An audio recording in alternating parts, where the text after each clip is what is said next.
Good evening, everybody. Kevin J. Johnston here. Welcome to episode number 51 of the Tax and Money Show. That is correct. The Tax and Money Show is happening tonight. We're going to be talking about stop getting ripped off by your boss and the Canada Revenue Agency. Wow. So there's a lot to cover in tonight's show, everybody.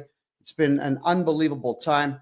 I do apologize that we've had a few issues here with the PC not working properly, but I think we solved them all, and we're set to talk for the entire evening on some very serious problems. All right, I'm just going to come right out and say it. We have a serious issue in Canada, not just with the Canada Revenue Agency. We have a serious issue with a severe lack of manliness, a severe lack of masculinity. I'm gonna tell a story. All right, this has been going on for the last little bit now with a client of mine, and this client of mine is guy my age. I'm 53. This client of mine is just about the same age, and he is working for a company that he owns. That is correct. He owns his own business. The guy is a contractor. And as the contractor, he would be looking to purchase items from various locations and sell them to people. So what does that mean? When you're a contractor who installs floors for a living, you're probably going to go to a flooring supply depot. At least anybody who wants to make money would do it that way, because you're certainly not going to just make it up as you go along. You're going to go to the supply depot and you're going to buy what is what's needed.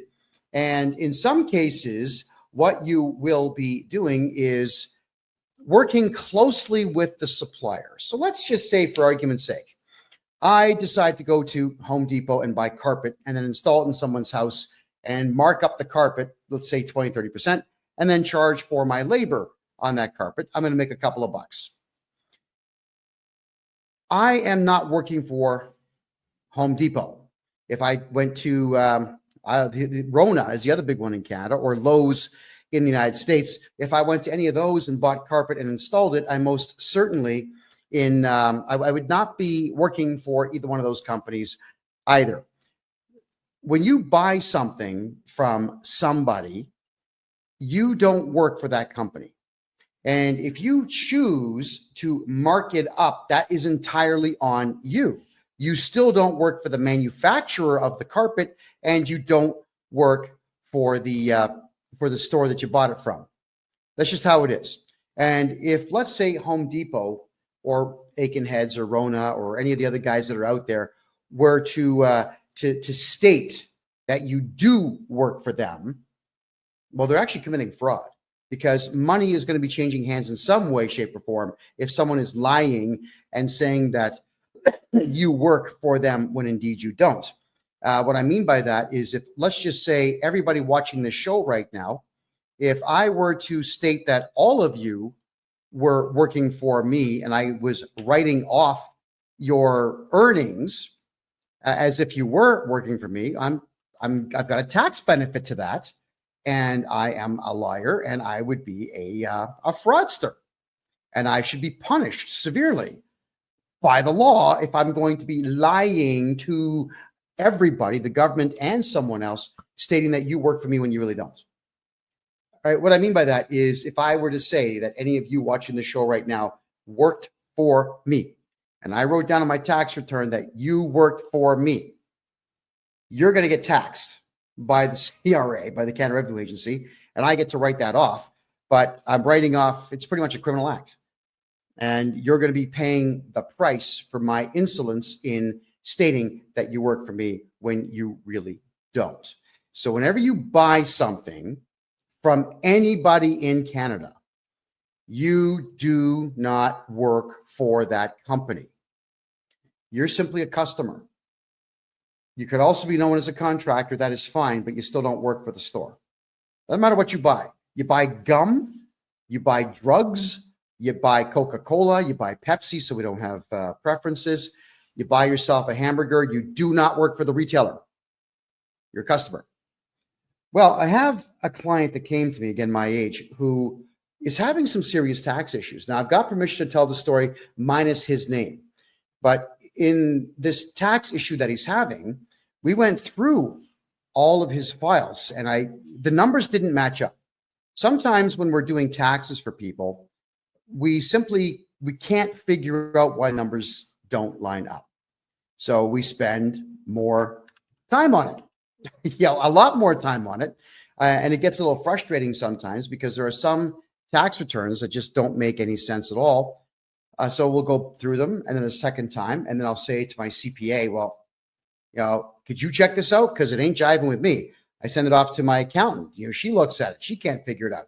So we have to assume that something is excessively and extremely wrong with that tax return, which is fine. This is what I sign up for. So when I tell you that you're paying a certain price to get your taxes done, I'm not going to up the price because it's harder work. That's not what I do. And I'm not complaining. This is not a complaint. I'm not saying it sucks to do extra work. I don't shy away from hard work. But when something doesn't make sense, my detective brain kicks in. Many of you know that I used to be an investigative journalist. I used to do private investigations in my 20s. I did process serving court papers. We did skip tracing, looking for people all over the world. It was a lot of fun. And I do have an investigative style brain. I'm always looking for answers where they may or may not exist. Well, we tracked down an issue for this client. And that issue was that this client was listed as an employee of a store that he has never worked for.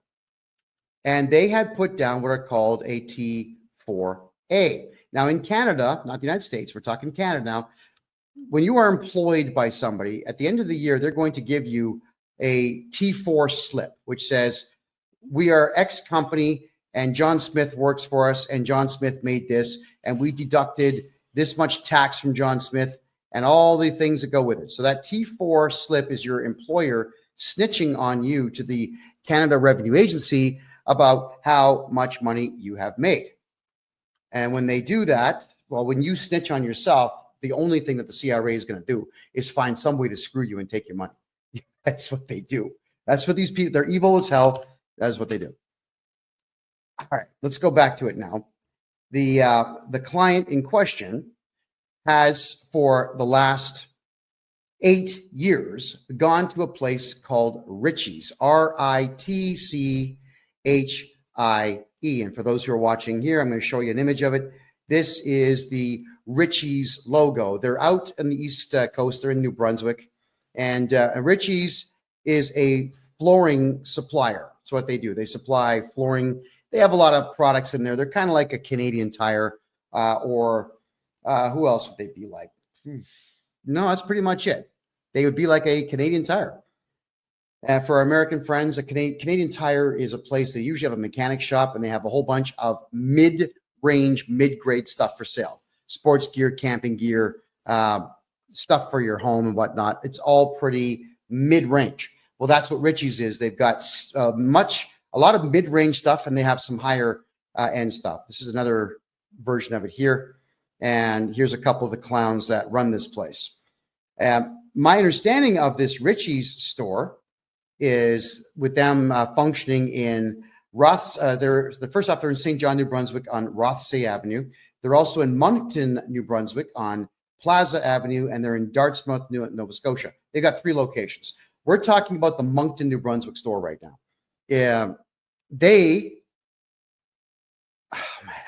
I can't even tell this story and take it seriously, It's just so irritating. So what happened is they got audited 15 years ago. I'm going to back the story up a little bit here. They get audited 15 years ago, and it scared the hell out of them. Strange how this group of millionaires, a couple of brothers, the Ritchie brothers, a couple of brothers who are multimillionaires are afraid of one little old auditor.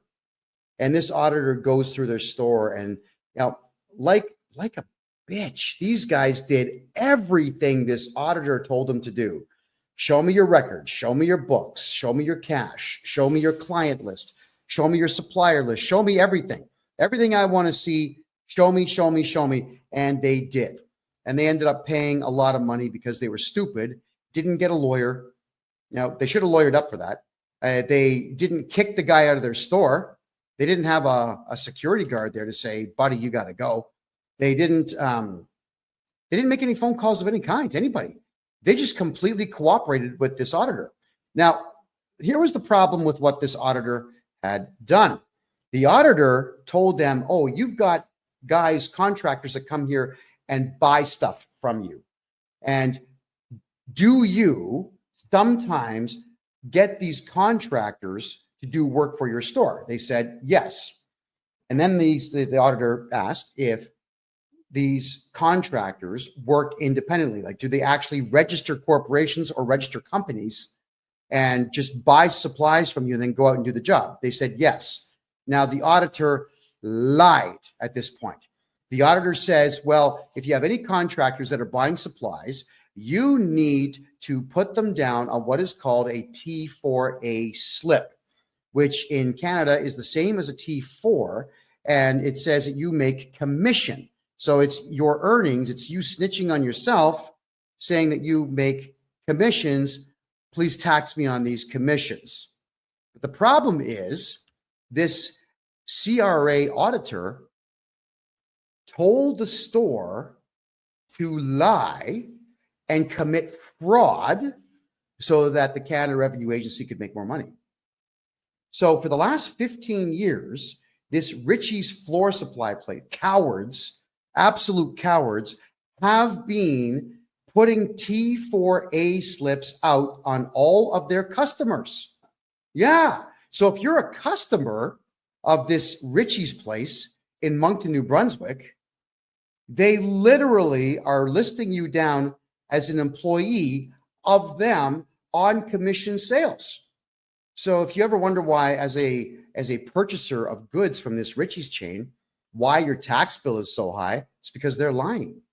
It's because they're actually telling the Canada Revenue Agency that you work for them. So I wanted to do my clients' taxes, and I realized, here's something that has to happen.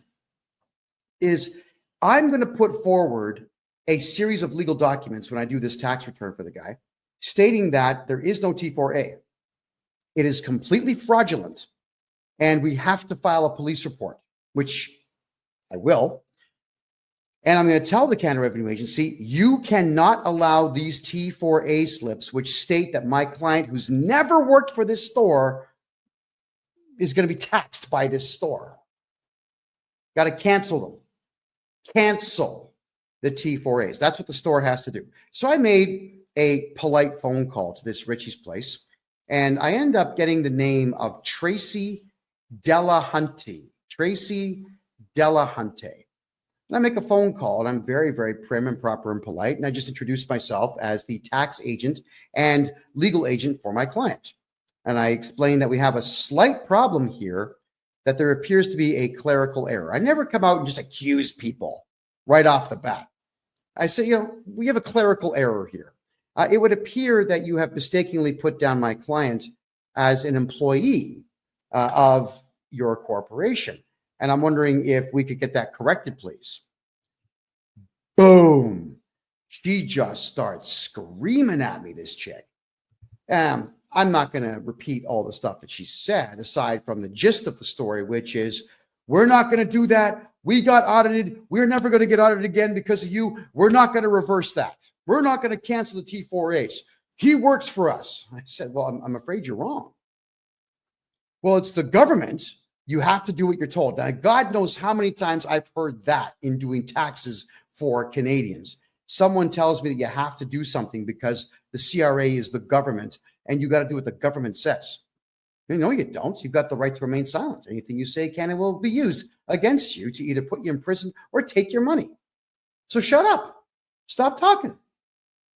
So I explained, look, that's actually incorrect. And the T4As that you're issuing are, unfortunately, in your case, fraudulent, which opens you up to lawsuits. And when I cancel them with the CRA, you're going to get audited. They're not going to know why it's being canceled. So the first thing to do is they're going to call me to audit my client. I'm going to say, nope, you're not going to audit my client. Not now, not ever. So then they'll go to the store and they'll audit you and you've already cooperated with them before, you believe that you have to, so you're going to go through another audit. And when you've got a store that's equally as big as most Home Depots out there, the auditors will take their time.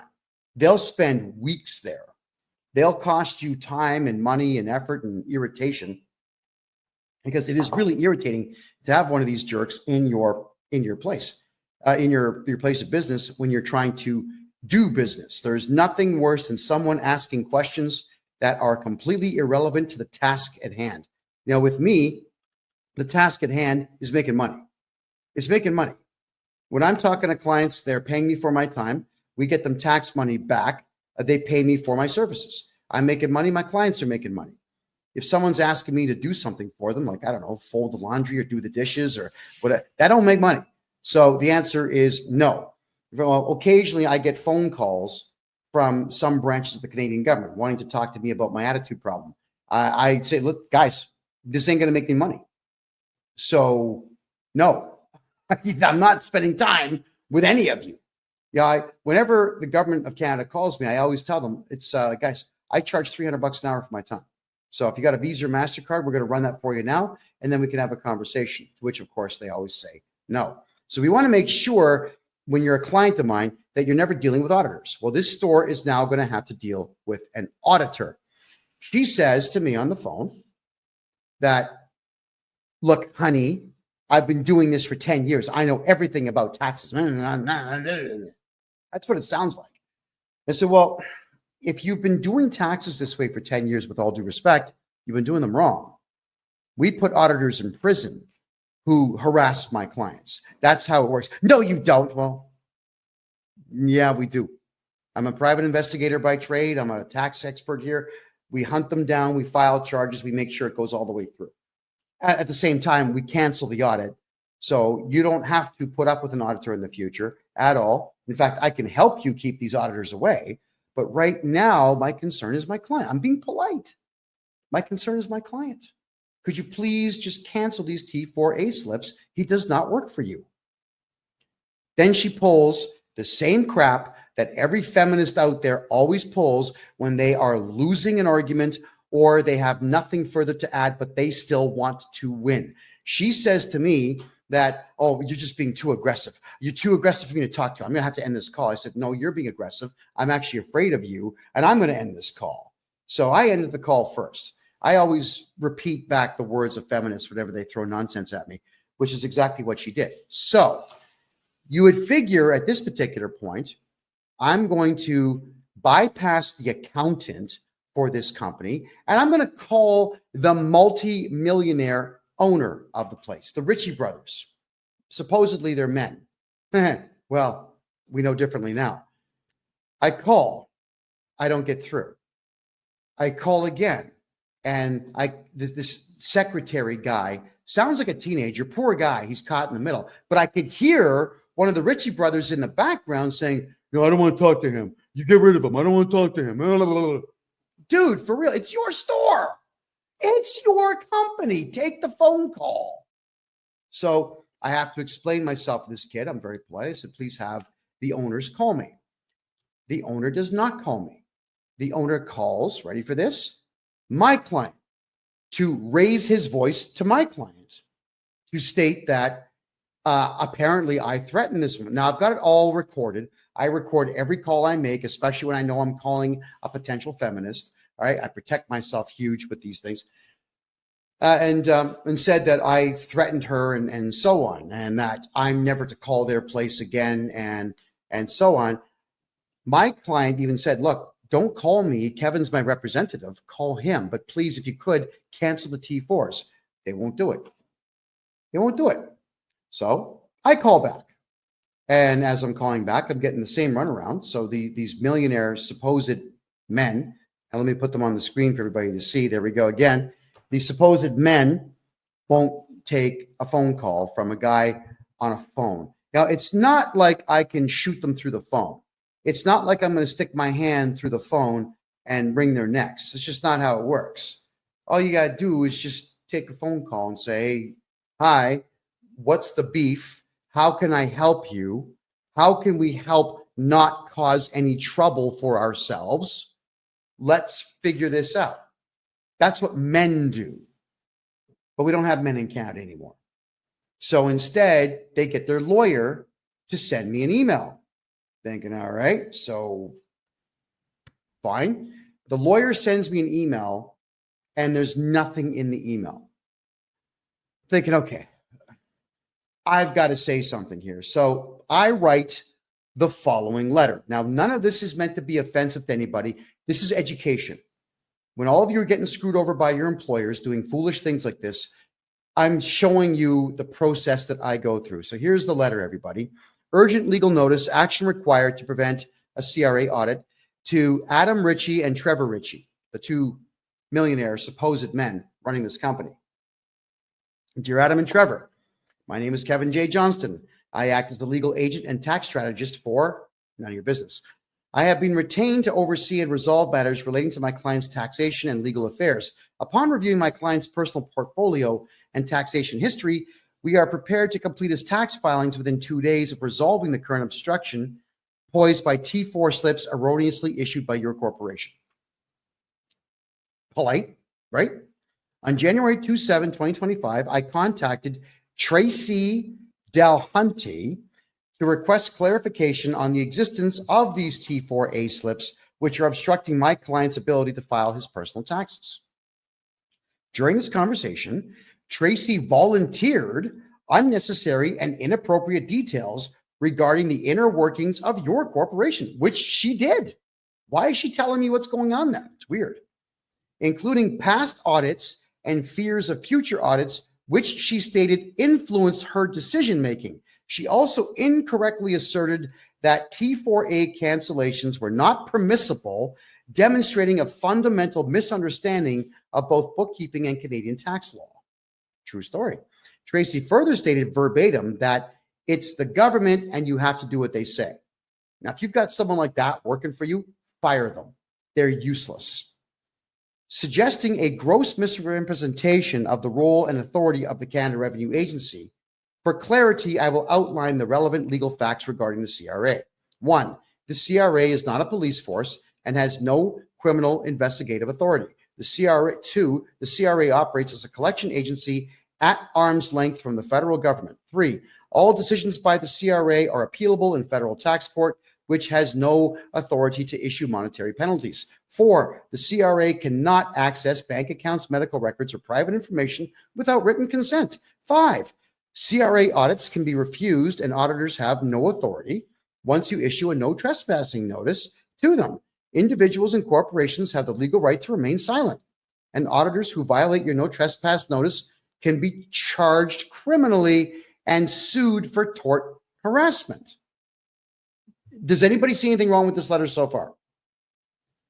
To continue it, by issuing T4A slips to my client, your corporation has falsely classified him as an employee when he is in fact a sole proprietor operating under his own federal and provincial tax numbers. There is no employment agreement, record of employment, or contractual relationship between my client and your corporation that would support the issuance of a T4A tax slip. This action constitutes a fraudulent misrepresentation of my client's status and creates legal and financial complications for him. To resolve this matter amicably, I propose. All right. This letter has gone to Ritchie's Flooring in Moncton, New Brunswick, for those who are curious about that.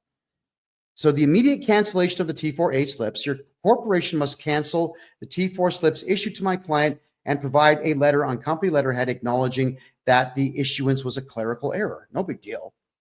This letter will be submitted alongside my client's tax return to the CRA to rectify the situation. This corrective action is legal, straightforward, and cost-free. It's free. It doesn't cost anything to fix a tax clerical error in Canada. All right? Nothing. Alternative resolution. If you choose not to cooperate, I will proceed to revoke the T4A slips on behalf of my client by submitting the necessary documentation and legal arguments to the CRA. This action will include notifying the CRA of the fraudulent classification, which will result in an audit of your corporation. Should this occur, I will provide full testimony supported by evidence to ensure that my client's legal rights are upheld. Because you got to remember, I don't care about Richie's. They're not my client. I care about my client, the nice man that pays me to do this. Let me be clear. This is not a threat, but a statement of my client's legal rights and my professional responsibilities. Additionally, I must state that Tracy's behavior has been unprofessional and unbecoming of someone in her position. If my client decides to pursue legal action for tort fraud, I have already committed to representing him pro bono, which means free. And I will represent him free of charge, because this Tracy woman, she really got my back up. I mean, most of the time, the average person has no capacity to get on my nerves. But when you've got a hardcore fundamentalist, lunatic, feminist creep who wants to shout out that her 10 years of tax experience cooperating with the CRA somehow outdoes my 40 years of experience not cooperating with the CRA, well, yeah, my back's going to be up. But what got me the most with her conversation with me is when she pulled that crap, "You're too aggressive for me to talk to." I wish we were allowed to slap people that said that, because that is just the most crass thing that you can say to someone. You may as well just admit that you're a loser and you have no capacity to debate. Surrender at that point. So here we are talking about Richie's, who doesn't want to be talked about. And I'm just getting started, by the way. So I tell them it's in your best interest and the interest of the corporation to resolve this matter promptly and correctly. Please provide confirmation of the T4A cancellations and the requested letter by February 3rd, 2025 to avoid further complications. Signed, me. All right. So again, you figure that the men, the brothers, these two names here, you've got Adam and Trevor Ritchie, Ritchie's Flooring. You figure that at this particular point, they would have the temerity, maybe, or just the bravery to contact me. You just say, look, oh man, this guy sent us a legal letter. He's accusing us of fraud. You know, why don't we call him and try to iron this out? That's the first thing I do. I try to iron it out. There's always a way to get things like this ironed out, but no, they've got stupid pride. Why? Because these two millionaire brothers apparently are beta cucks and allowed this feminist bookkeeper that they have get them in trouble. They sided with her. Fine, they're allowed to, but I'm pointing out that they're still committing fraud, whether they have silly pride or not. All right. So then their lawyer emails me again. And in this email, he's pretty short and sweet, but here we go. His name is Mark. You'll love this one, everybody. It's Mark D. And the last name is Tector. Mark Detector. Are you kidding me? That's this lawyer's name. He says, I am legal counsel for Ritchie's, and I have been retained in relation to the above noted matter. That was the letter I sent in. I have your email and letter dated January 29, 2025. I am reviewing your letter with our client and I am obtaining obstructions. In the interim, do not contact my client and do not make any further disparaging and unfounded comments against them or their employees. Regards, Mark Detector, partner at Stewart McKelvey Lawyers and Advocates. Advocates? I think he spelled that word wrong. I think advocate. Doesn't advocate have a D in it? I think it does. They forgot the D in their logo. The phone number is 902-420-3358. And he's got a cell phone number of 902-402-0101. All of this is going to be on freedomreport.ca afterwards if anybody wants to see it. And it's going to be on my website, KevinJJohnston.me. And you can read all of this nonsense for yourselves. So the lawyer, he does the right thing. He represents his client, and he's telling me that he's representing his client. He's telling me not to contact the client. Now, that is actually proper procedure. When you hire a lawyer or a representative or an agent, the agent is the one who speaks on your behalf. No big deal. That's okay. But to tell me not to make disparaging comments. Are you kidding me? If there's a beta cuck coward fraudster out there, you're all going to know about it.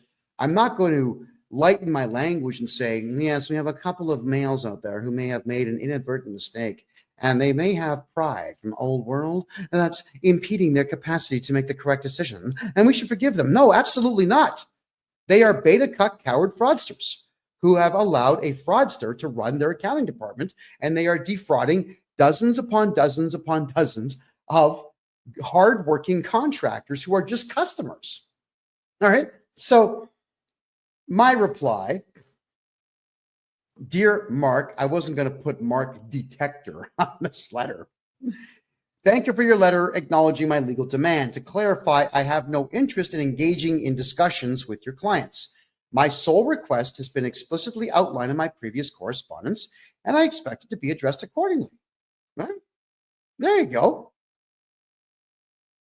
Regarding any statements I have made, whether private or public, I am fully prepared to enter into a non-disclosure agreement, which is called an NDA, with your client, prohibiting me from making any future public statements about them from the date of signature forward, contingent upon their full compliance with my lawful and reasonable request. I trust this matter will be handled expediently. My name. Okay, nothing to argue with there. So what I'm saying here is that you have a couple of beta cuck fraudsters running this store, interfering with the tax return capacity of me, and literally lying to the Canada Revenue Agency about people who work for you that don't. And I'm going to tell the world about it. But had the lawyer read this letter and told his clients, hey, you know what? This big mouth, this big mouth from Canada that never shuts his big mouth, who's on the front page of every newspaper in Canada, will shut his big mouth, everybody, if you just cancel the T4As. I mean, if I was the lawyer, I would tell him, look, don't be a friggin' idiot. Just cancel the T4s and we'll draft the NDA and shut this guy up. That's fair, right? Well, not in Canada. You see, Canadians are not as smart as Americans when it comes to this whole NDA thing. Canadians have stupid pride. They get their backs up over nothing. And they always say, no, I'm not going to do anything he wants. Okay, fine. So I'm going to tell the whole world how much your company and you suck. That's my right. And I'm also doing it as a warning to all of you out there to pay attention to what your employers and your suppliers are doing, because it can really affect you negatively.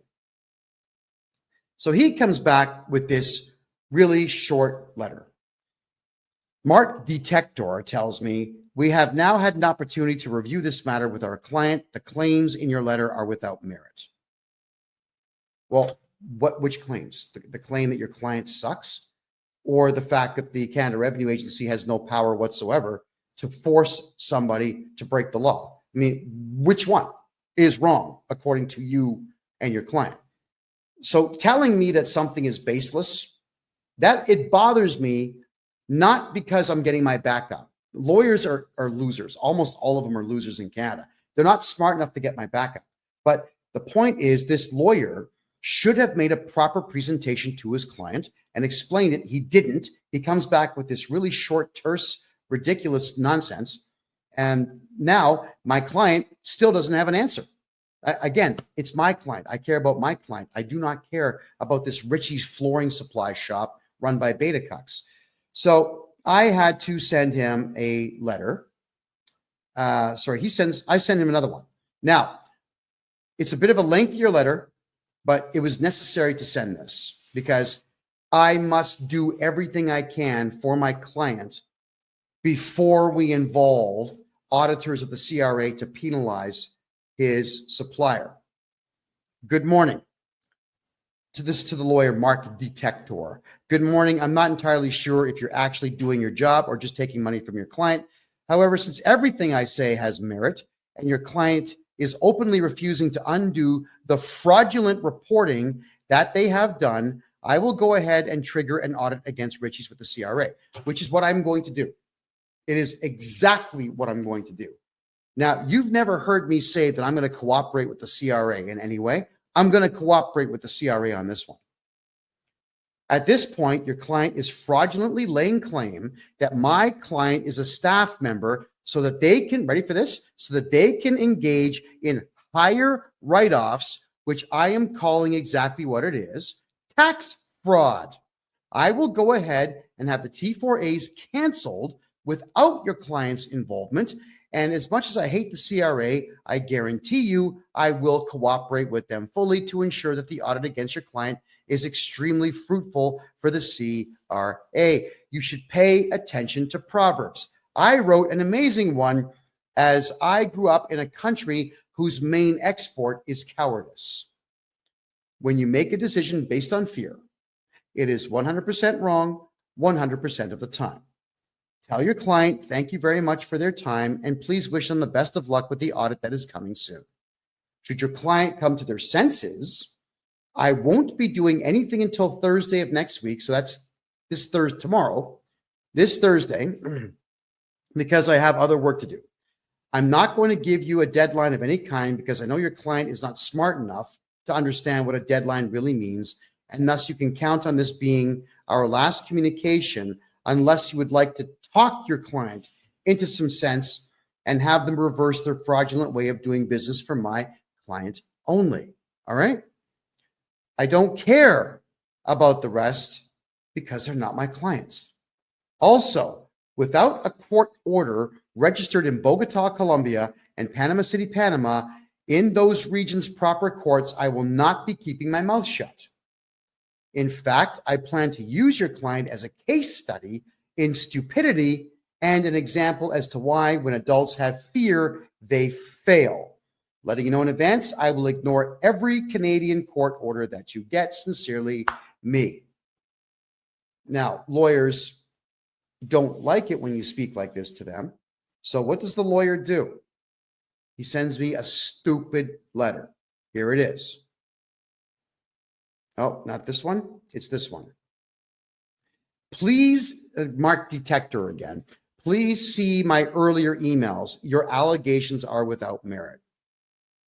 My client reserves its rights in relation to any actions or defamatory statements you may make. First off, that's grammatically incorrect. My client reserves their rights. There you go. Not its, their. Okay, so I don't make defamatory statements. I use funny language to tell the truth. I can come right out and say, Richie's does not do business properly. That's not funny. But the millionaires who run Richie's Flooring Supply in Moncton, New Brunswick in Canada are a couple of beta cuck fraudsters who are absolutely gutless and will not take accountability for their illegal activity, and nor will they even pick up the phone when a gorgeous hunk of man looking like this makes a phone call to them to simply have them spend 5 minutes fixing a problem. My God, these guys at Richie's, this is their store one more time, right? I'm trying to understand how these guys got rich. And then I did some reading into the company, and they didn't do it. The brothers didn't do it. Their father did it. So these rich losers just got daddy's money when he died, and they're going to run this place into the ground because all they're doing is committing fraud. And they have a lawyer who's not doing his job. You know, your lawyer should really give you hell. When you're doing something stupid, it is your lawyer's job to say, look, yeah, I'm representing you, and you're this close to violating the law, so don't do it. Right? He's got to give you hell. Do you know, in Canada, whenever I would say something publicly, I would go to my lawyer and I would ask him, like, look at the script that I want to discuss tonight. Is there any chance that the Canadian government will hit me with a hate speech charge if I say any of this? And if he says there's even a 1% chance, I don't do it. I've got a lawyer on retainer so I can ask these questions and make sure that everything is going to be copacetic. Yeah. And when my lawyer says don't do something, yeah, all right, okay, I'm not going to do it. because I pay him to watch my back in the legal arena. That is his job. He does his job well so that I can do my job well, right? So let's continue here. With me getting such a short reply from this guy, there's the reply again. I thought, you know what? Obviously, these negotiations have completely broken down. They are not going to comply. So I'm going to go ahead and report fraud to the local authorities, and I'm going to report fraud to the Canada Revenue Agency, an institution I hate, an institution I never cooperate with at all. But because these people got my back up just a little bit, congratulations to them, I'm going to make sure that it happens. And if I need to be on the phone with the auditor, explaining everything to the auditor about these people, I am going to do so. It'll be the only time the CRA ever gets my cooperation. So I wrote a letter. Now, this one is less professional than most of the stuff I write. By my own admission, it's actually quite snarky. It was designed to be irritating because this lawyer is essentially saying, we're going to sue you for defamation if you tell the truth about our client, which I don't care about at all. There we go. So I say, dear lawyer, and I put the words without prejudice at the top of this letter, because in Canada, when you have the words without prejudice on a letter, it cannot be used as evidence in court because it's part of your negotiation to try to get to a settlement before court. That's what without prejudice means, everybody. All right, so I'm hoping that that legal term there makes sense. And by the way, nothing that I'm saying is legal advice. I am not a licensed lawyer. I'm just really good at legal documentation, and I'm really good in the courts because I've studied this stuff for 4 decades now. I hate it, but I know it.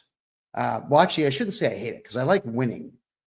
I do like winning. I just hate the entire court system. But here we go. Dear lawyer, my allegations are fact. Let your client know that I will be helping others that they are double dipping on fight them in court if they choose to go the route of litigation. I will file a defense on any litigation your client files. I will not settle out of court. Should I lose, I will appeal. This will be as public as I can make it, and it will be very expensive for them. As I have studied law for 40 years, I have no legal fees. I'll be representing myself. Not true for your client. Side note, pride goeth before our fall. This woman that Richie Boys hired is really going to destroy them. Let them know that they should not act on her feelings because I won't be letting this one go. I'm going to use this case as an example of how not to behave in the accounting world and how to avoid eventually meeting me. That dumb working for them is dangerous as she is really stupid but believes herself to be a genius. She should be flipping burgers, not stealing from the CRA. I am not an unreasonable man. So this stupid shit ends upon cancellation of the illegally claimed T4As and possibly T5 forms for my client and my client only. When this is done, simply email me with Richie canceled in the subject line, and I will never need to communicate with you again. I will fix my client's taxes and move on. Let the Richie boys know that this can be solved with less than 30 minutes of effort, and that it will please me greatly to have this done right away. They really don't want me cooperating with the auditors of the CRA, which I will gladly do just to irritate that dumb ant they have working there. And that comes from the heart. Oh yeah, they will most likely audit them all personally when I request them to, which I will. Do what you will, Kevin J. Johnston. So these Richie's people, really, they need to grow some balls. They need to grow some sense. They need to gain a little bit of business acumen. And if you ever want to keep yourself out of lawsuits, Canada, you got to think like an American. I know all of you are saying, I hate America. Why? Why? Americans know how to do business. This type of thing would not come up in an American company. I've dealt with American companies thousands of times. And whenever issues like this pop up saying, listen, we got a problem. You're committing fraud and we're going to report you to the IRS. Like, whoa, wait a second. What's the problem? They will actually try to work with you. In Canada, everyone just gets offended, especially feminists. And this is the stupid stuff they do. So the lawyer did not reply. And I'm a little disappointed in that, but yeah, whatever. We did my client's tax returns as if he did not have a T4A form ever filed for him. And I am declaring in an affidavit, using all the legal knowledge that I have, to tell the Canada Revenue Agency that this stupid store, Richie's Flooring, is committing tax fraud. Now, here's the fraud, all right? Let's go back to the beginning of this story, where they got audited 15 years ago, and the auditor told them, if someone is buying supplies from you and they're a contractor, put them on a T4A. So the auditor told this store to break the law, and the store that did not get any legal advice has decided to break the law for 15 straight years by committing tax fraud times God knows how many people buy their supplies. Think about that. If I tell you to shoot somebody in the head and you do it, you go for murder 1, possibly murder 2. I go for solicitation of a crime and possibly accessory and possibly murder 2 as well. Don't think for a second that because someone else tells you to commit a crime that you're going to be absolved of it just by saying, I don't know. He told me to do it. Do you think really that's a defense in court? You're out of your friggin' mind if you think you're going to get away with using that as your defense. Not only are they breaking the law, but they are proud that they are doing it, and they are getting a lawyer now to assist them in breaking the law. So this lawyer that they're utilizing needs to go back to school, I think, because the next step for me is to start filing complaints with the Law Society of the province of New Brunswick to explain that this guy is giving them really bad advice and did nothing to solve this problem. Well, if anybody out there would like to call Richie's, let's bring the information up right now. I'm going to share the screen right now. Here it is, everybody. So I know you won't see it on, hold on, where are we there? No, wait, there we go. Boom. Let me just turn this off for you. So there's Richie's. They are in New Brunswick. Let me zoom in a little bit for you here. That's the store right there. Richie's Flooring Warehouse, 19 Plaza Boulevard, Moncton, New Brunswick. Okay, everybody out there who's watching on TikTok. Oh, sorry, guys. Is the audio better now? Is that a bit better for you? So everybody watching on TikTok, could you please put the phone number I'm going to dictate right now to you? 506 857 0400. All right. 506 857 0400. I'd like all of you to ask for Tracy Delahunty and ask her why she insists on committing fraud. Okay? Ask her. Don't be rude. Don't swear. Don't do any of this, but I need all of you to record these calls because stores that do this type of thing to people are evil. It is evil to do this, but we don't have to be evil. We just have to play the game the right way. So I'd like to ask you all, give her a call, Tracy Delahunty. Tracy Delahunty. Give her a call at that phone number and ask her to cancel T4A forms for everybody who is a contractor because it's illegal for them to double dip. Now, what do I mean by double dipping? Let me tell you right now. You see, these contractors in Canada, they're going to write an invoice. They'll write an invoice to this store for, let's say, $10,000 for services rendered. And then this invoice is also going to have the goods and services tax on it, which I think is 15% in that province. And the store will pay them and they'll be able to write off that expense. It's a contractor expense. It's a contractual staff expense. But what they're also doing is using the T4A slip to write that off as well. So they get to write off the same guy's stuff twice Well, the guy who wrote the invoice is no longer able to use all the expenses he has to lower the amount of money that he's making on a job from this company. Think about that. So the store is double dipping, which means that the individual contractors get completely screwed on their taxes.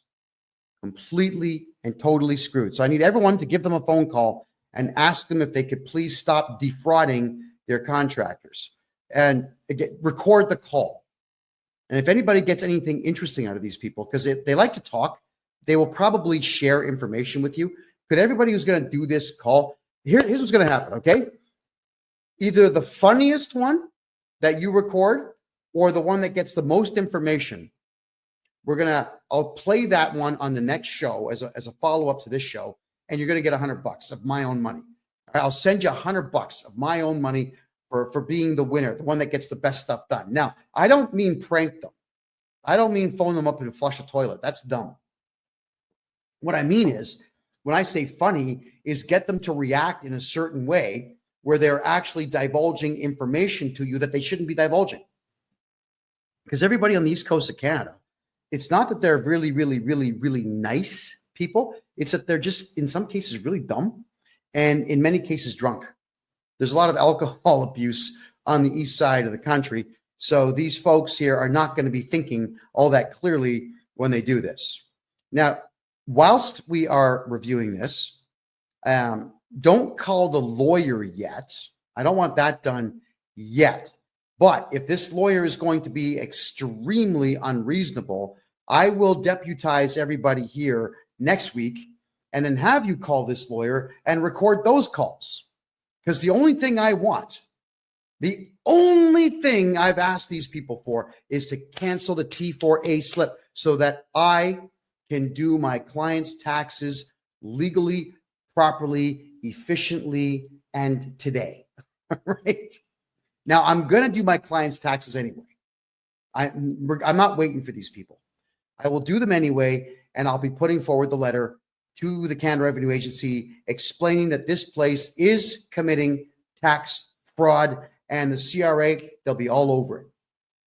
And when they call me asking, would you like to bear witness? Would you like to assist us? Yeah, I would. I absolutely would. I'd like to also encourage people, if you could, please. And this is just a personal thing right now. And I'm going to be taking questions very shortly, everybody. So save your questions for about 15 minutes from now. But I don't have very many pet peeves. I really don't care what people do. It's none of my business. But something that I cannot stand is bad manners when bad manners are not necessary. You don't need to be flipping off at the gums rudely for no purpose whatsoever. You don't need to be walking around with your head held high saying, I know everything, so I'm going to give you a difficult time because I think I'm a genius. That pretentious belittling of people it's vile. It's extremely vile. And it is something that during my journalism days, I would not say a word about it except for continuing to put the microphone in people's faces during interviewing them.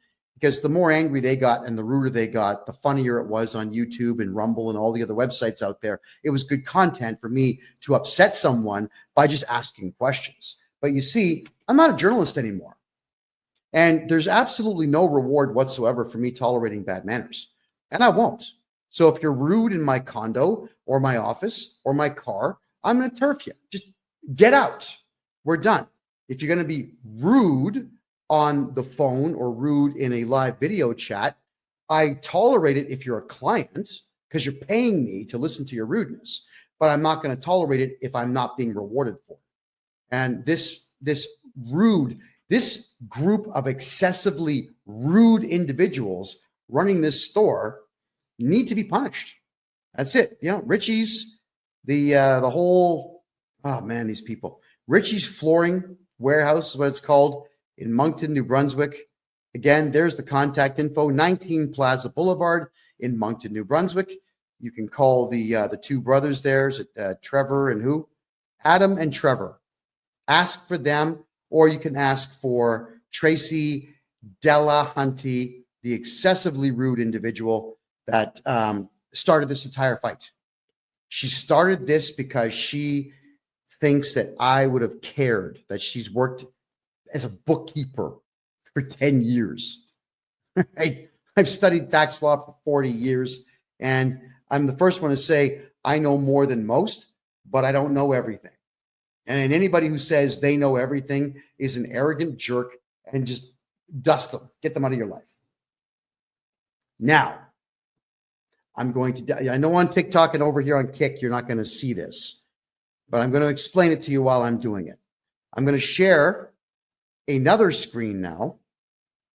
And this here is me showing you just how easy it is for this store to have complied with me in the first place. Like, they're about to cost themselves a lot of money on this. Wow. Okay. This is someone called Lone Wolf. It's a tax community that they discuss a lot of things, tax and money. And I come to this one not necessarily as a resource, but I come in here a lot just to see what updates that they make, because these guys tend to aggregate everything from around the web. So T4 slips in Canada is what we get at the end of the year from our employers. The T4 slip will say how much money we've made. It'll tell the CRA, the Canada Revenue Agency, how much Canada Pension Plan was deducted, how much employment insurance was deducted, federal and provincial taxes, and any and all bonuses that were paid. It snitches everything on you. And the T4A is the same thing, except you don't really have a salary. It's more commissions, or I guess odd jobs that you're doing for the same company, where they want you to pay tax on what you've made.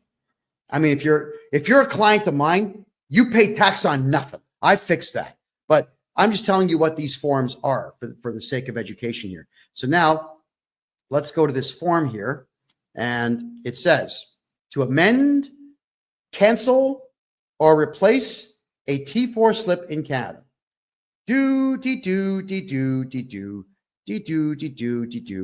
Cancel a T4. Detailed steps. I click on it. So if you're preparing a T4 and you have any tax software at all that interfaces directly with the Canada Revenue Agency, you go to the top right corner where it says amend. You can click on the original, amended, or you can cancel it. You use this mouse and you cancel it. That's it. And then look at that, everyone. It'll actually say canceled on the T4. That's not even 5 minutes. That's 30 seconds. That's all it takes to cancel a T4 or a T4A. And I cannot believe that these crazy fools over at Richie's Flooring want to commit fraud and tell me how difficult it's going to be for them to cancel these T4As that they are illegally imposing upon people who don't even work for them. There's this merry band of losers. I really hope that this cost them customers. Thanks, Joseph, for the hat. I appreciate that.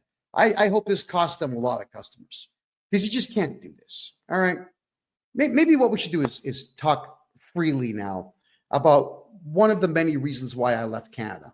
For my American friends watching this show, I'm a Canadian citizen, born in Toronto, raised right next door in the city of Mississauga, which back in the 80s was a phenomenal place, and I wouldn't give you $5 for the entire city now. It's a dump. It is a dump. All right. I left Canada because you really cannot get anything going in Canada. It's very difficult to do business there. The taxes are out of control, unless you know me. The other problem, though, is Canadian arrogance. It's unprecedented everywhere in the world except for one other country out there, and that would be France. French people and Canadian people are arrogant to the nines. They think they know everything, and they act like they do, and they cannot wait to tell you how offensive they find you. You know, that doesn't make money. It's like Canadians are afraid to make money. Yeah. I swallow my pride when there's money on the table. Yeah. When I'm not sure you guys ever saw that show. It's called Hardcore Pawn. It was that guy Les with the slick back. He's bald here. He's got slick back hair. Him and his son and his daughter run a pawn shop. I think the place is probably closed now. But in Detroit, cameras would follow crazy people going into this pawn shop, and it's just nuts the way people would behave. But this guy, Les, I loved him on the show because he always told the truth. Hey, I see money on the table. You've got my interest. I want to make a deal. And I'm the same way. There's money on the table. I want to make a deal. Oh, what's that? You're asking me to fix a clerical error so that I don't have to spend $30,000 on a lawyer? Sir, have a seat. Let me get you a cup of coffee and let's fix this clerical error. And we get it fixed. And we shake hands. And I walk him out the front door politely. Why do I want to get my back up? If I'm going to get my back up, I'm not going to make money. Right? But if I keep calm and cool and collected, I will make money. Now, one thing that Canadians suck at more than anybody in the world is customer service. Customer service is absolutely the biggest key thing. I got an incredible speech from Rob Ford. Rob Ford is the former mayor of Toronto, the big guy that he had drug problems. I mean, he admitted to smoking crack because, like, physically his body was very ill. And his maniac brother, Doug Ford, is now the premier of the province of Ontario. But Rob Ford, he gave me a big speech about customer service. And he understood it well. And the way he explained it to me was it was genius. He handed me a business card. He says, I'm the mayor of Toronto. Here's my home phone number. Okay, thank you. People would call him wanting to get something done. So he would go through every message. He had a Rolodex. He showed me all this. He had a Rolodex where he would put everybody's name in and write down the problem. He would call the appropriate people, send the city staff member out to get it fixed. He would call the person back and say, did the pothole get filled? Did your fence post get replaced? Is the electricity back on? This is what this guy would do. That's customer service. And he's a politician teaching the world about how important customer service is. It is important. Return emails, even if you don't have an answer. Make phone calls, even if you don't have an answer. Return faxes, return letters, return whatever it takes. With me, I go through my client list, and even if I don't have the job done, I just call my client and let them know, listen, we had a delay because I'm looking for some information. We put a request in for it. We're not going to have it till Thursday of next week. I'll be picking up your file Friday of next week. Is that okay? Just people want to know that everything's going to be okay. And if you are a good customer service person who actually cares about their customers, you're going to do just fine. Serve that shit out of your clients. Serve the hell out of them, because if you don't serve your customers, someone else will. The Americans get into business to make money. They are there. They're pounding the pavement. They want to make cash. With Americans, it's a complete revolution of goods. Get the goods in the store, get the goods on the shelf, put the sale price on, get them out the door, make the money, replace everything tomorrow. Canadians are, and the boxes are here. I'll do it tomorrow. Some customers in the store right now. But that's the way Canadians are. And when you're like that, you're going to lose. Just like this Richie's place is losing. And I'm going to make sure that they lose a lot, because that feminist stunt that was pulled on me, that really got inside. I don't dig that one bit. You're too aggressive for me to talk to you. Don't ever say that to me. That is the wrongest thing to say when we are in the middle of exchanging information, and all I'm asking for is for you to do one thing that's free, that will alleviate you of stress and me of stress. Just freaking do it. Don't argue with me. Because here I am telling the whole world how horrible this Richie's flooring place really is. And I'm using them as an example for all Canadians out there to understand that you cannot let people like this walk all over you. You can't. So contractors, if you're a contractor in Canada and you do any contract work at all, nobody legally can give you a T4 slip or a T4A slip saying that you work for them when you do not work for them. So if you need to, you sue them. Sue them.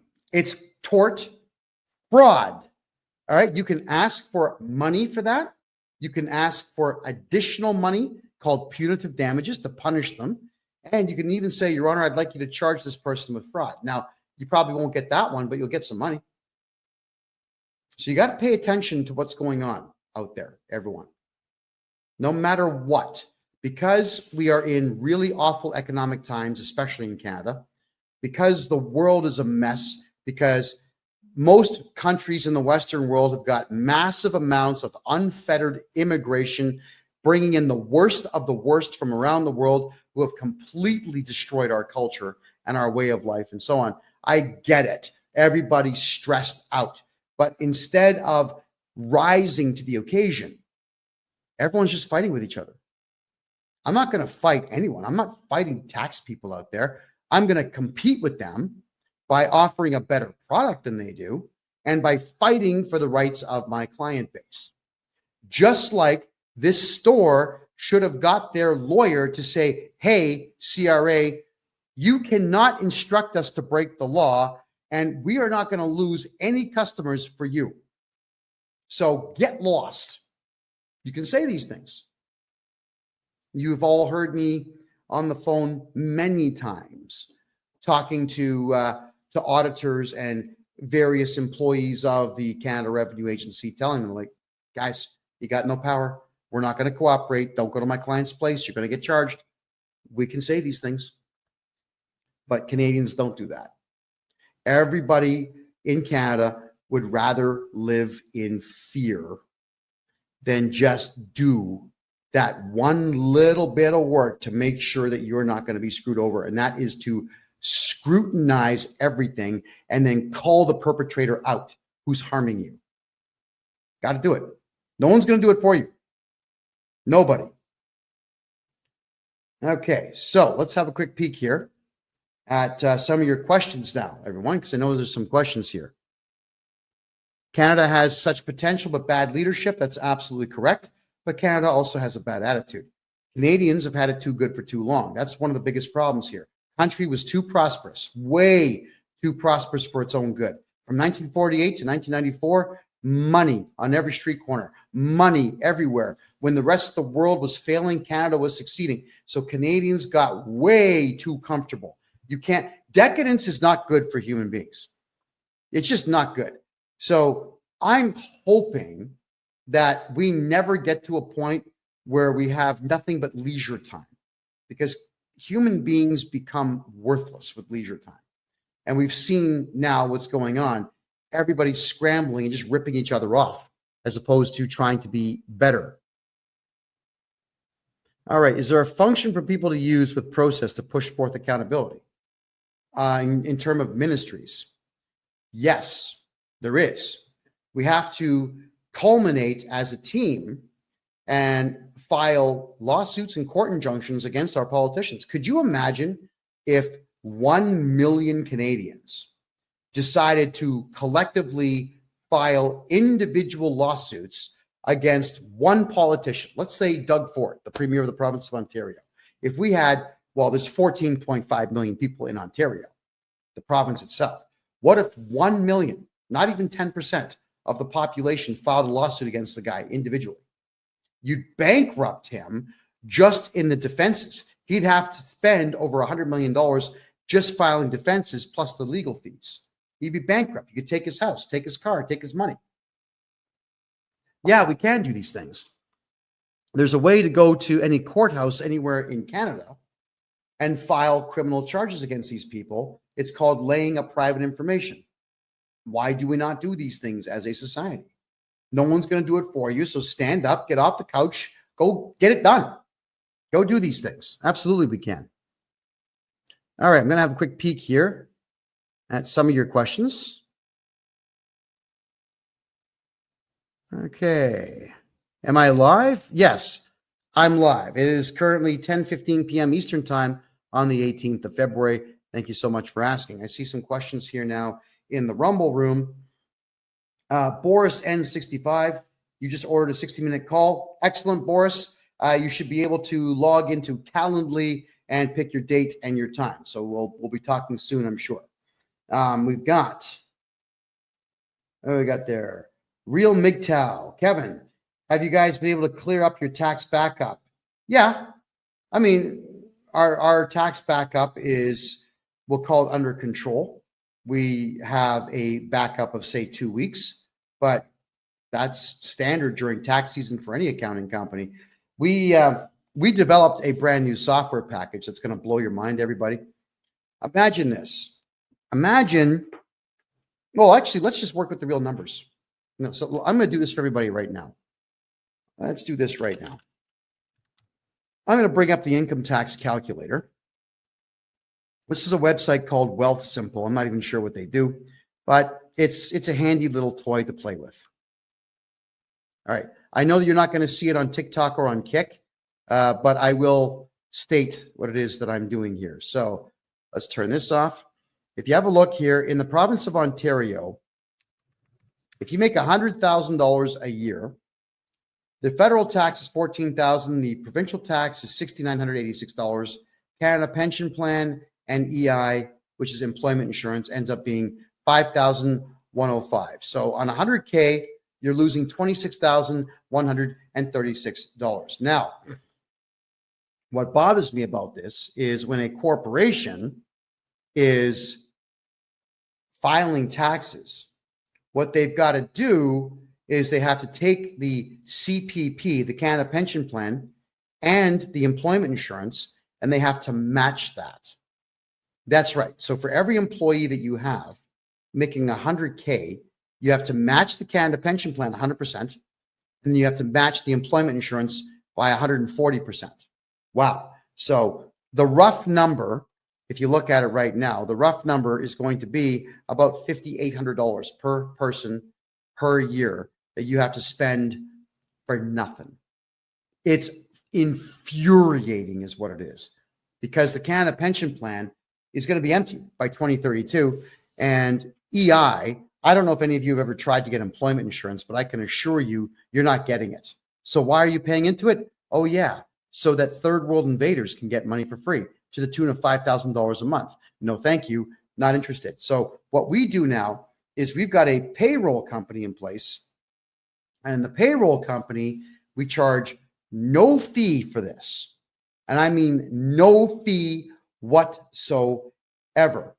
We're going to do your payroll for you. So let's say your pay cycle is absolutely every week. On Wednesday, what you'll do is you'll jump on our website and you'll put in, like, you'll have drop-down boxes, John Smith, Steve, Richard, Paul, all these people in there.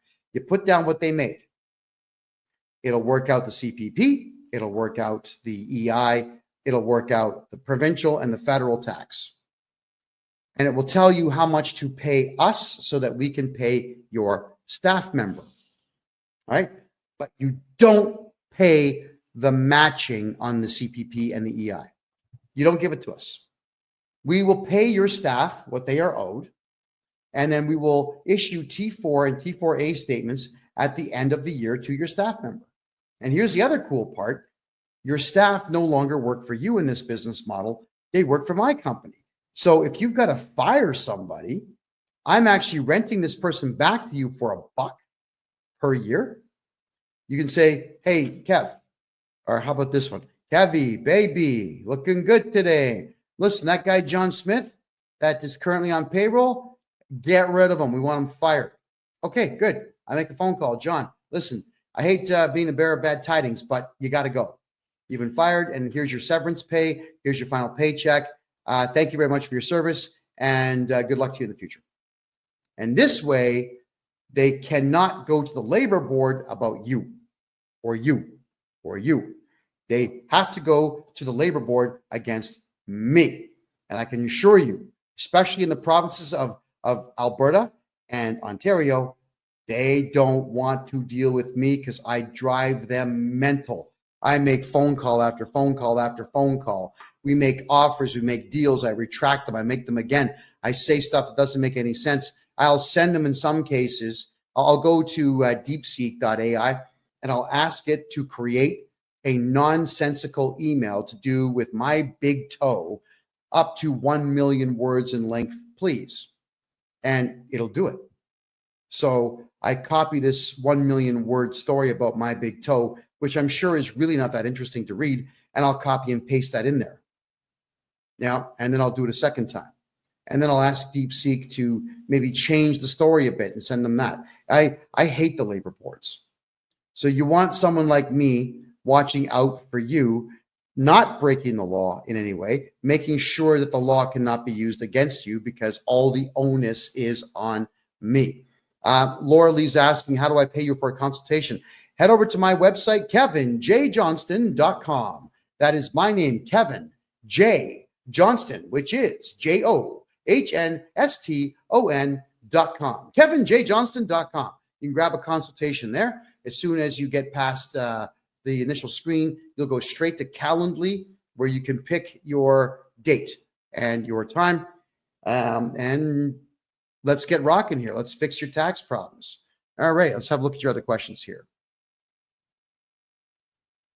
All righty.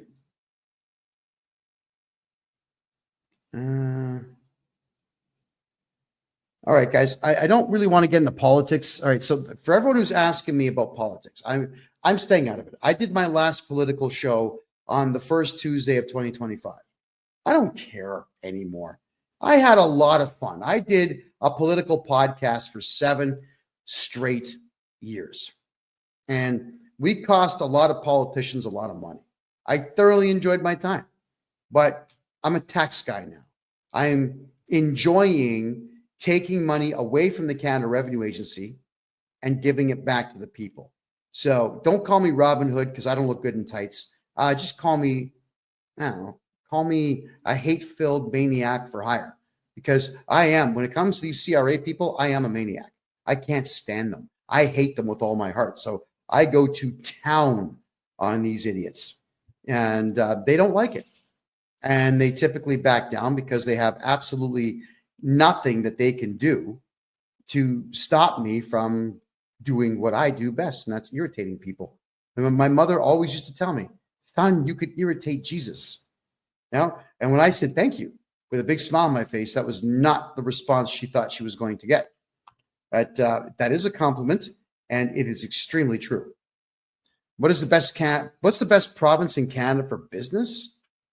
Suppose it's like, well, what are you doing? If it's prostitution, it's British Columbia. If it's drugs, it's Quebec. If it's drugs, the second place one would be Ontario. If it's drugs, third place would be British Columbia. If it's drugs, fourth place would be Alberta. But if you're looking for which province has an economy that's growing, the only one is the province of Alberta in Canada. All the other ones are shutting down. Everyone's leaving. Everybody is leaving. Yeah. I do taxes for people in Quebec. And Quebec is unlike every other province in the country that works on admiralty law. Quebec works on civic law. And civic law means that the province can do whatever it wants. And they do. They do whatever they want, which means the province of Quebec has their own provincial taxes, which are ridiculously high in comparison to the rest of the country. And they've got such ridiculous rules about property tax and whatnot that nobody in Quebec is making money. So everyone's leaving. They're all going to Alberta. But if you're in Quebec and you want to do business in Quebec, what I would recommend is you contact me. I'll open up a numbered corporation or 2 or 3 for you in Ontario. You can still do business in Quebec, but just make sure that all your invoicing goes through the Ontario corporation. You don't want the province of Quebec being involved in your business. Filing a provincial tax return in Quebec is really stupid because they will not leave you alone. Not ever. They are ridiculous individuals. Am I still active in opening offshore accounts in Panama to protect people's money? Si, oui, Absolutely. Of course I am. I adore doing it. We've opened bank accounts now for well over 100 people, and they're all doing quite well. They're all quite happy with it. The answer is yes. All right. What do you do if CRA launched assisted compliance programs for a 2022 farm loss? I don't know what the assisted compliance program is, but what I can say is if you're running a farm, you should be losing money on paper. And that is what I do best. I make sure you lose money on paper. Your farm should lose money for 10 straight years on paper. So if anybody out there is on a farm or owns a farm and you want to get all your tax money back on that farm for the last 10 years, get a hold of this guy right here. Okay. That is what I do. Am I in Toronto? Hell no. I was born in Toronto. I was raised right next door in Mississauga, but I despise Toronto. I don't like the roads.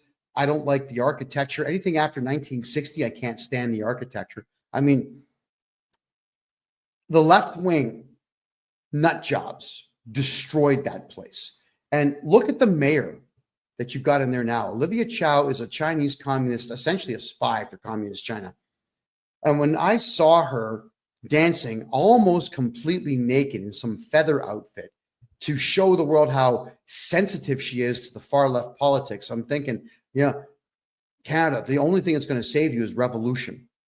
A violent overthrow of your government is the only thing that'll save it. When you've got that type of trash in charge of the biggest city in the country. And when I say biggest, I mean biggest by a lot.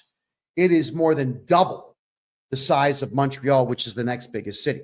Double the size.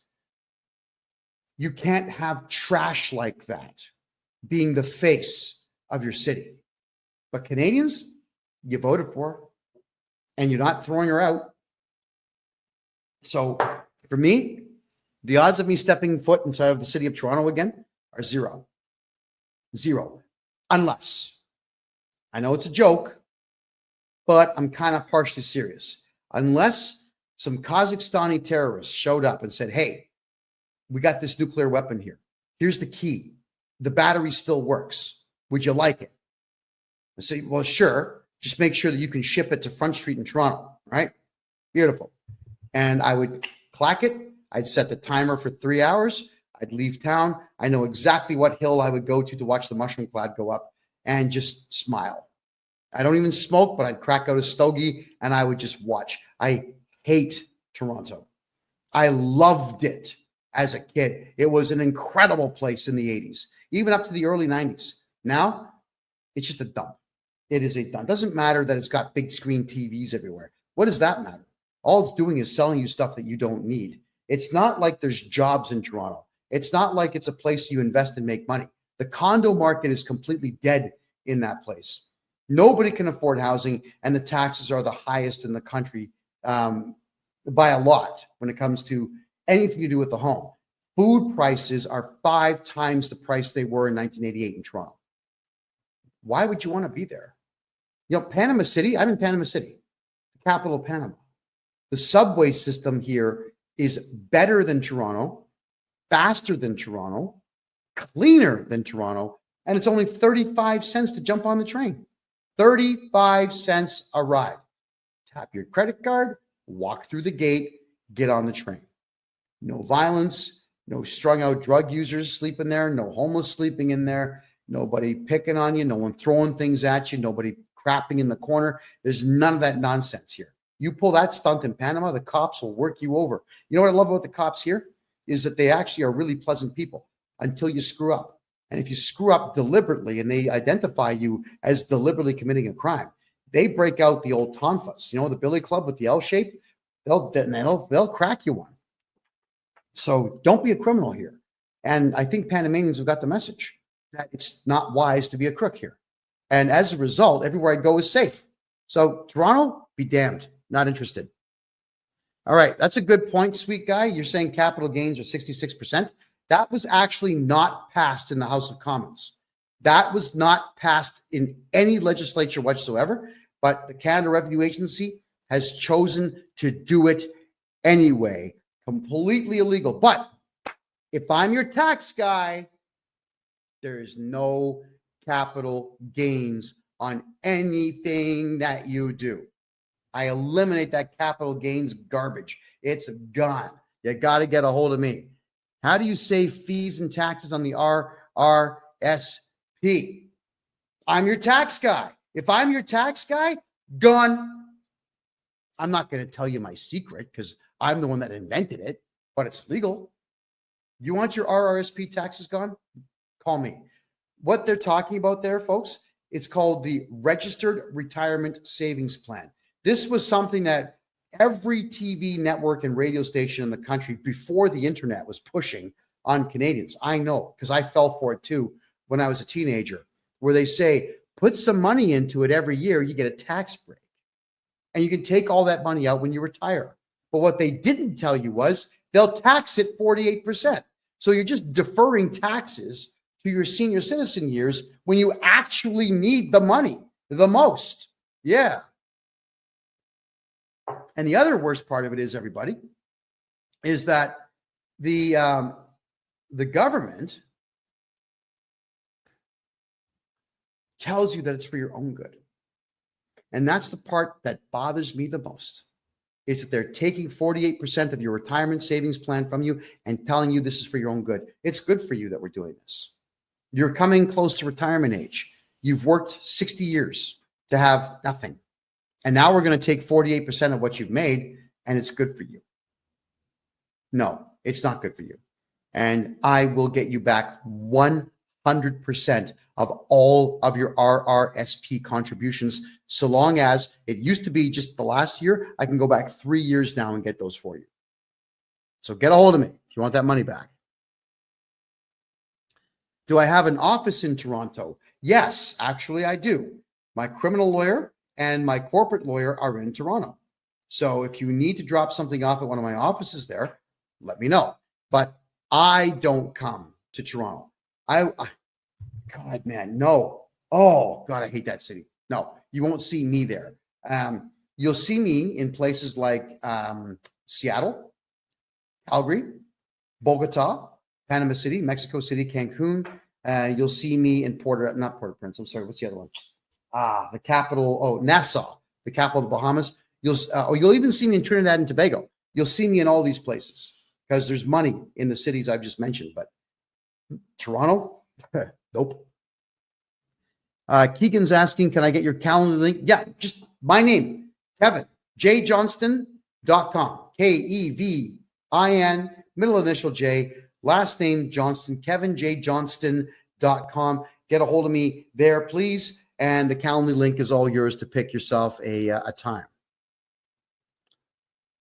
Okay, Sweet Guy says, I'm 65 and I've watched many of the major metropolitan cities just deteriorate to absolute garbage. Correct. So have I. That's why I want nothing to do with Vancouver, Toronto, and Montreal anymore, which is a shame because those were three amazing cities in the 80s, even the 90s. They were fabulous places to be. Now, no, forget it.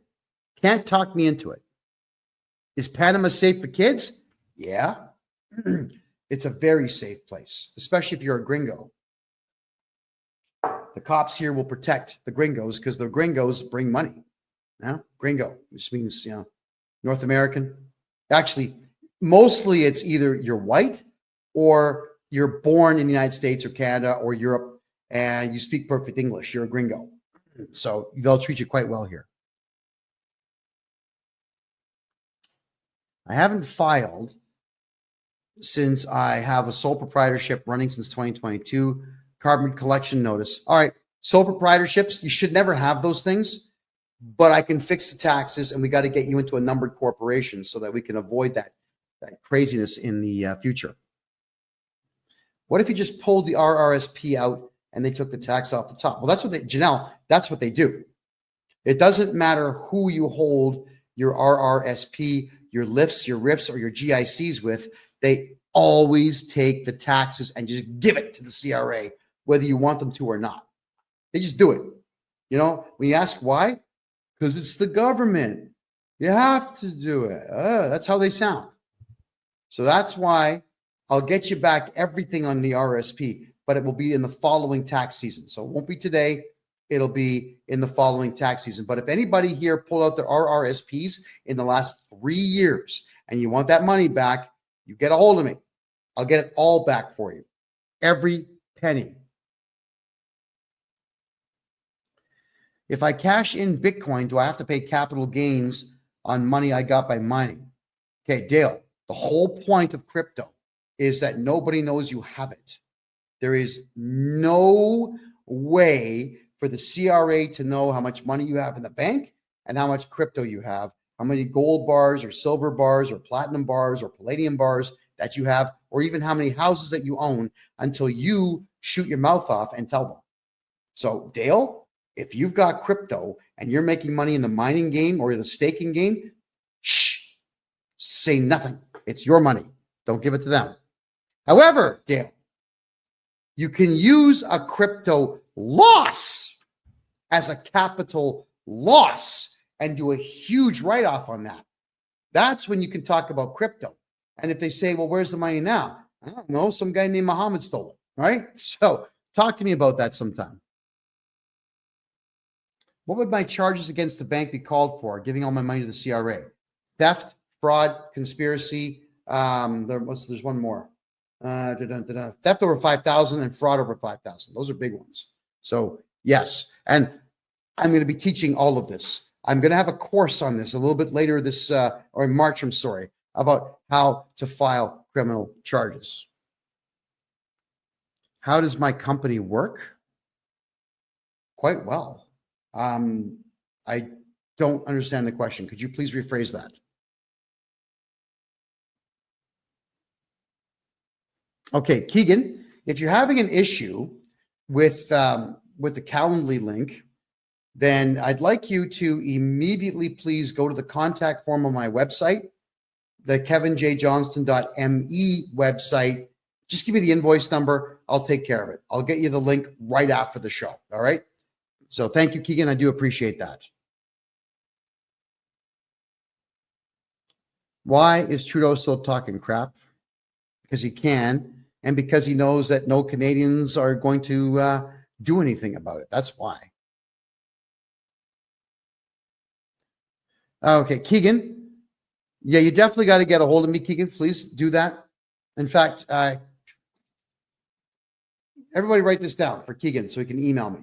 It's freedomreport.ca@gmail.com. Email me right now with all your contact info, Keegan, and your phone number. I'm going to call you right after the show. Are Panamanians nice to Canadian people? Yeah. Oh, yeah, they certainly are. I was having a good laugh today with a friend of mine. We had this gorgeous waitress today. We had chicken wings that were like this big. It was awesome. And I just said to her through the Google Translator, "You're gorgeous and I want to marry you." So she just types back saying, "Okay, but you got to get me a ring right now." So, I'm searching my pockets looking for a ring, and she's laughing, we're laughing the whole bit, and she's going to be cooking me dinner this coming Saturday. So, the ladies here are fabulous. People here talk to each other. People here have a good time. It is remarkable how easy it is just to strike up a conversation with somebody. Mostly through Translator. I've got these really wicked earbuds now that I stick in. I give them one, and it translates in real time. Yeah, it's like the Babel fish from the Bible. It's amazing. People in Panama are awesome, guys. You'd love it down here. I love it down here.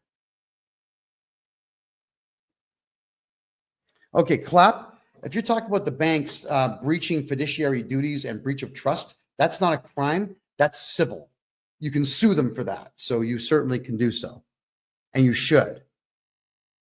What should I do? The bank account has been frozen by the CRA for the last 3 months.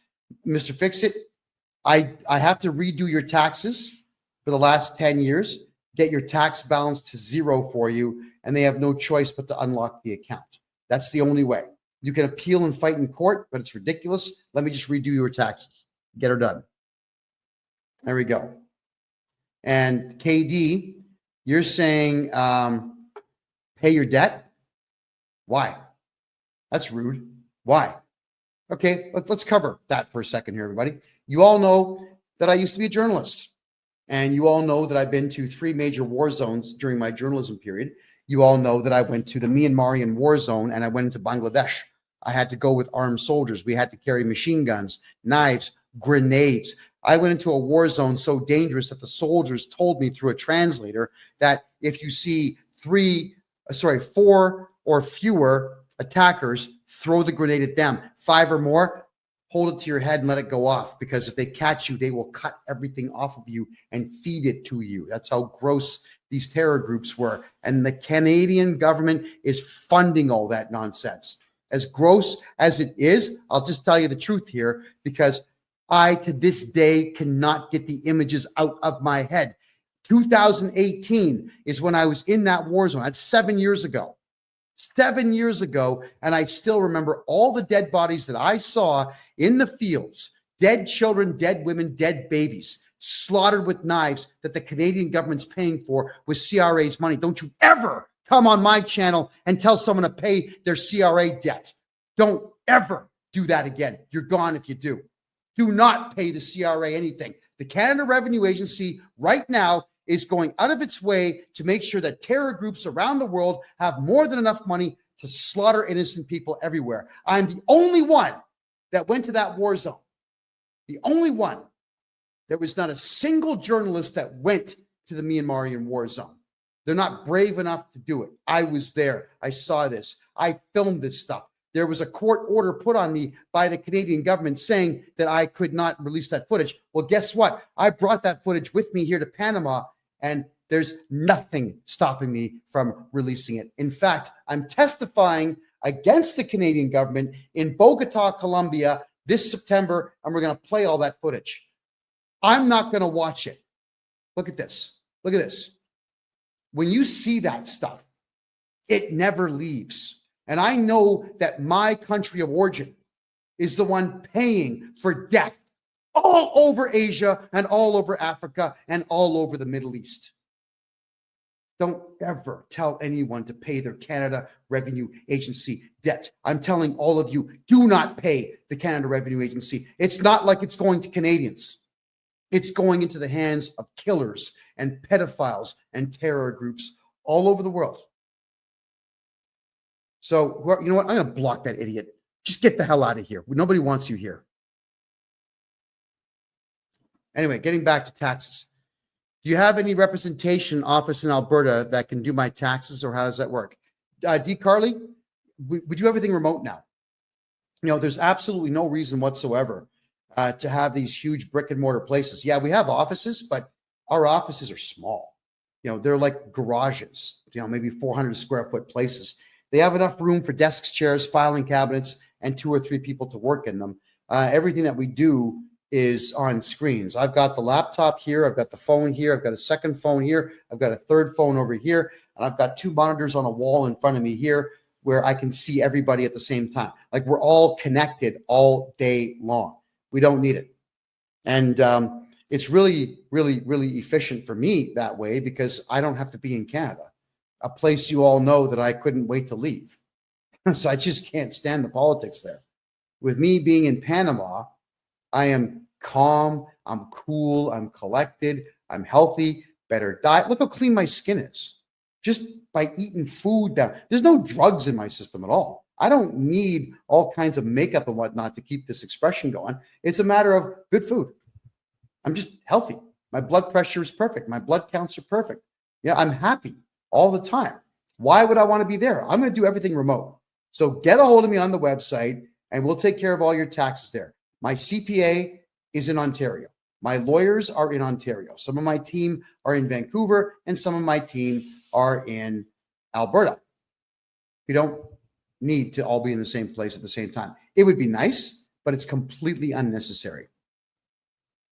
What does it cost for you to write a letter to the CRA? There's a couple different price points on that. It's either $350, $500, or $950, depending on the complexity of the case. So get a hold of me if you want that done. All right. Let me just check the Facebook chat rooms here. All right. What do I think of Vancouver? What, the city? That would be an all-day thing. I'm not going to bother answering that one. just let you know that I'm extremely disappointed in its downfall. It's not worth going to at all. Alrighty. Question. As you know, I just finished getting out of a bankruptcy. Does my bankruptcy guy have to file my taxes this year since he finalized it all? No. And if the bankruptcy wasn't huge, like millions of dollars or hundreds of thousands of dollars, we could actually reverse the bankruptcy. Bankruptcies are not the first choice. They're always the last choice. There's so many ways to win with taxes and debt that bankruptcy should always be the absolute last thing, because it is a nuisance to get through. But anyone can do your taxes afterwards. Hopefully, I'm going to be your tax guy. Okay, here's a good point. I asked Grok on X if I have to, but and it says no, but my bankruptcy guy says they have to. I signed their document that says they would do it. Okay. Every trustee and bankruptcy professional in Canada is a lying loser. Stay away from them. They don't work for you. They work for the CRA. So it's a bad idea for anybody to get involved with these people. Just don't do it. And as for consumer proposals, bad idea. Why? Because it doesn't improve your credit rating, and you still owe the money. The idea of doing something like this is not to owe money. But in a consumer proposal, you still owe the money. You're still stressed out. No, you don't do consumer proposals at all. They're a scam. They're a total scam. Absolutely total scam. What is the Smith maneuver? Something that doesn't work as well as you think it does. And that would be an extremely elongated thing to talk about here. It's not something that I can answer, even in the last 10 minutes that we have here. Do I do living trusts? Yes. Here's the way that we do it. On the low level here, you have numbered corporations. Corporation A owns your house, holding company. Corporation B has all your funding in it. Corporation C, cars and property. Corporation D, do business in that corporation. And all those corporations should be held under this one here, which is going to be your umbrella corporation. And then the umbrella corporation is owned by the family trust. So it has to filter down. And when you build a family trust, start with the corporations at the bottom, then move them into the umbrella corp. Then we move everything into the family trust. You can do it the opposite way, but it's a lot more work. There's far too much prep work to get that done. It's better to just do it piece by piece by piece. All right. What should you do besides a consumer proposal? Well, if it's taxes, hire me and I'll get your tax bill to zero. If it's credit cards, we can always negotiate a better price for them. Or if it's credit cards, knowing that you can't do prison time, and if you don't care about the credit card ever being useful again, you can simply just walk away from it if you like. There's nothing stopping you from doing so. Consumer proposals means that your credit cards will no longer work, your lines of credit are no longer accessible, and you still owe the money. It's positively worthless to do one. The trustees get paid by the government when you do a consumer proposal. So stay the hell away from those people. They're crooks. Do you have courses or classes we can take to learn how to set up and run corporations if we wanted to do business that way? Petra, yes. Starting March, the last Wednesday of every March at 8 p.m. Eastern time, all year long, which is going to be 5 p.m. Pacific time and something like 7 p.m. Eastern time, or sorry, Atlantic time. It's going to be right in the middle so everyone can be there for it. It's going to be a membership fee of $25 a month where you can come in and learn this stuff. It's going to be a private closed circuit meeting where everybody's on Zoom. You listen to what I say for an hour, and then we have a discussion, questions. That's how we're going to be doing it. Also, we're looking into the law right now. Right? I've got a meeting at the lottery head office, the Lotteria office here in Panama, to find out if it's legal for me to give away money to Canadians and Americans from Panama. We think it is, and the 3 people I've spoken to at the Lottery Corporation here in Panama say it is, but we got to make sure. Because if it is, everybody who joins up for that $25 per month fee is going to get a chance to win cash. All right, we're going to start giving away cash on this show come September. So we have big plans for what we're doing here. That my good fortune is your good fortune. I'm having a blast doing what I'm doing in the tax realm here for Canadians and for some American folks as well. So we're going to give back by giving away a bit of dough. Here we go. Can I assist you in British Columbia? I can assist you everywhere. It's just that Quebec is excessively difficult in some cases. There are some things in Quebec I can't fix because Quebec is a messed up place. But everywhere else, 100% yes. Am I able to set up a trust for crypto assets and capital gains? Yes, but you still should not be talking about crypto anyway. If you've got it, shh.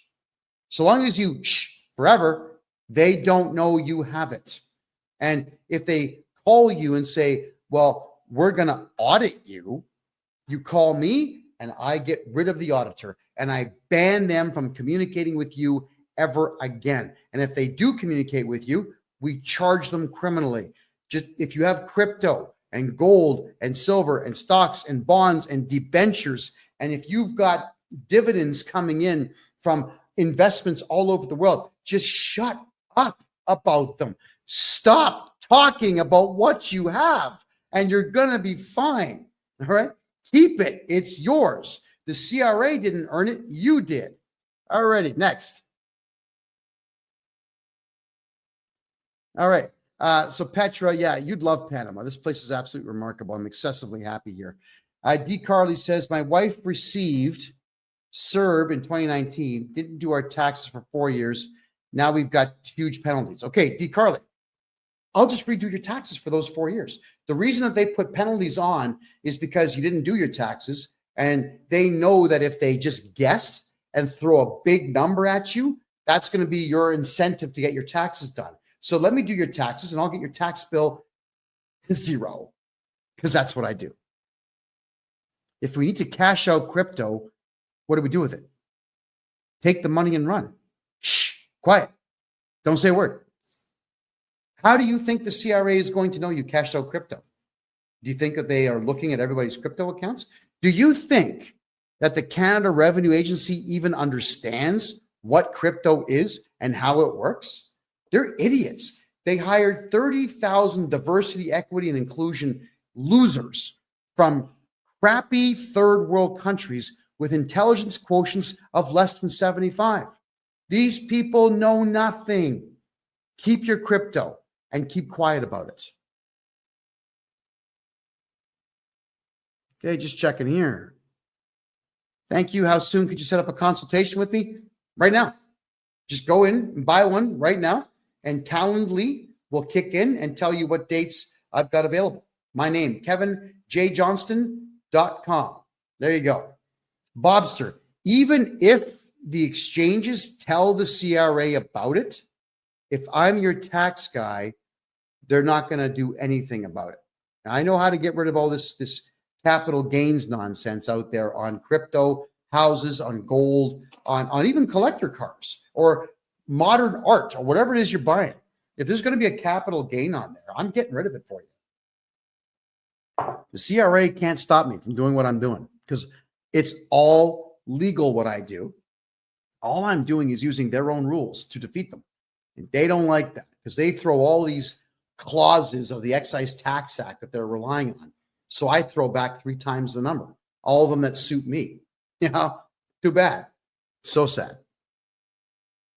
I need to hire you permanently for my personal taxes. How do I get in touch? Bobster, my personal website. Yeah, don't communicate with me on social media, please. I don't have time. But I've got a video that's just about to break 400,000 views on TikTok. And this video has something crazy like 950 comments on it. At least it did this morning when I checked it out. I haven't read a single comment. I don't even know what's there. I don't have time to go through social media. So hit me on my website, please, KevinJJohnston.me. That one's got the contact form for you, and you can simply communicate with me there. I'll get back to you as quickly as I possibly can. If I buy my house, am I going to have to pay capital gains? Not if I'm your tax guy. Absolutely not. There's no such thing as capital gains if this guy is your tax guy. Alrighty. Now we're down to our last 4 minutes here, everybody. So I'll take a couple of more quick questions here, and then we'll draw our conclusions for the night and part ways for another week. As always, this show is going to repeat itself on Thursday night. It will repeat itself live all the way through until the following Tuesday. So on Rumble, you can always watch the repeat of this show. It plays for four straight days after we're done. And for those who miss the old podcast, the old political podcast I used to do on Wednesdays, two of my co-hosts from the old show have decided to create their own show. It's called The Lounge. That's every Wednesday at 8 p.m. Eastern time. They talk for an hour, maybe two, about politics. And one of them, Ed Janusek, is in Argentina right now. And he told me that I would need to deliberately blind myself before I go because the women are so beautiful that you might walk in front of a bus not paying attention. Good for him. He seems very happy in Argentina. There we go. All righty. Thank you, Keegan. I appreciate that. D. Carly says, we've done our taxes and now we're paying a $35,000 bill to the CRA. Can I help? Yes. I'll get rid of it. I'll get rid of that tax debt. It's not even a debt. It's just a number they made up. Right? That's the thing with the CRA. They just make stuff up. Assessments and reassessments. It's a guess. It's a wild guess. They don't know what you owe. They just lie to you. It's all that they do. All right, everyone. We're going to draw our conclusions here. We're down to our last 2.5 minutes. In Canada, everything that you put on a tax return is voluntary. It's completely voluntary. The only mandatory thing that you have to do in Canada, and even that is only a suggestion, is you fill out a tax return. If you don't know your numbers, fine. Put your name and social insurance number at the top, sign the bottom, don't put any numbers on it, and mail it in. And now you have met your legal obligations. The CRA will assess it, but then you contact me and we can appeal it, and then we can do your taxes. All right? We want to make sure that each and every one of you knows your rights. And you've got the right to remain silent, so don't talk to the CRA. Have me become your tax guy and your legal agent so that I talk to them and not you, because they're always fishing for information. That's just how it works. The CRA knows nothing about you until you tell them. Because like I said earlier, they've got a bunch of morons working for them. They are not intelligent people at all. In fact, they all hate each other who work for the CRA because they've taken 100 different cultures and threw them all in the same offices and said, here you go, get along. Well, we know that doesn't work. So let them argue with each other and let us do your taxes for you so that we can get you back everything that they've taken from you. All right, so get a hold of me, folks. Joseph, thank you for the rose. Greatly appreciate that. My name's Kevin J. Johnston, everybody. I am formerly a journalist, and I am now Canada's #1 tax guy. Yes, I am Canada's biggest mouth. This yap never stops moving, and it always is going to tell you the truth as I know it to be about taxes, politics, money, finance, commerce, the whole 9 yards. Yes, I do live in Panama City now because I can't stand communist Canada. And yes, all of you can live a very good life here on an extremely low budget. This country has been very good to me. It's a beautiful place. I'll not be leaving anytime soon on any particular permanent basis. You got to check it out for yourselves. All right, everybody. This is the Tax and Money Show, episode number 51. Every Tuesday, 9 p.m. Eastern time is where you're going to find